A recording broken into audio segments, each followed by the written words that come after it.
அன்பார்ந்த நேயர்களுக்கு திரைப்பட சிரிப்பு நடிகர் போண்டாமணி இன்னைக்கு உயிரிழந்திருக்கிறாரு.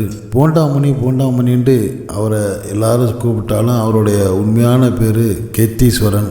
இலங்கை அகதியான அவருக்கு இந்த பேர் வர்றதுக்கு காரணமே ஒரு மனசை நெகிழச் செய்கிற ஒரு நிகழ்ச்சிங்கிறத பெரும்பாலானோருக்கு தெரியாது.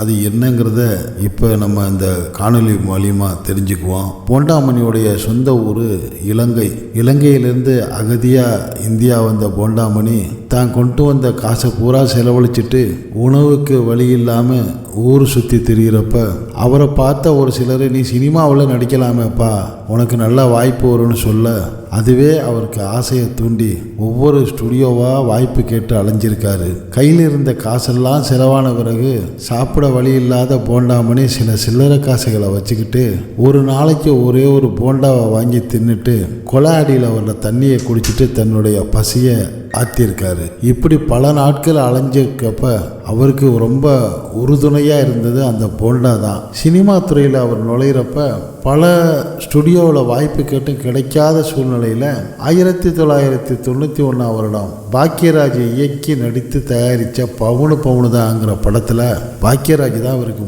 முத வாய்ப்பு கொடுக்குறாரு. இவருக்கு புனைப்பெயர் வைக்க பலரும் முயன்ற போதும் இவர் அதெல்லாம் விரும்பலை. தன்னுடைய உண்மையான பேர் கீர்த்தீஸ்வரனையும் வைக்க விரும்பாம தான் வாழ்கிறதுக்கு உறுதுணையாக இருந்த போண்டாவுக்கு நன்றி செலுத்துகிற மாதிரி தான் பெயரை போண்டாமணி அப்படின்னு இவர் தான் சொல்லி தனக்கு வச்சுக்கிட்டு இருக்கிறாரு. அந்த பேர் தான் இவருக்கு நிலைச்சிருச்சு. இப்படி இவர் மறக்க முடியாத அந்த போண்டாவோட பெயரோடு வாழ்ந்த போண்டாமணி கடைசி வரைக்கும் அந்த பெயர்லேயே தன்னுடைய உயிரையும் இழந்திருக்கிறாரு. அப்படிங்கிறது தான் எல்லோருக்கும் ஒரு மனதை நெகிழ வைக்கக்கூடிய ஒரு செய்தியாக இருக்கு. இது பற்றிய உங்களுடைய கருத்துக்களை இந்த கமெண்ட் செக்ஷனில் கமெண்ட்ஸ் பண்ணுங்கள். போண்டாமணியை இழந்து வாழக்கூடிய அவருடைய குடும்பத்தாருக்கும் நண்பர்களுக்கும் நம்ம சேனல் வழியாகவும் ஆழ்ந்த இரங்கலை தெரிவித்துக் கொள்கிறோம். நன்றி.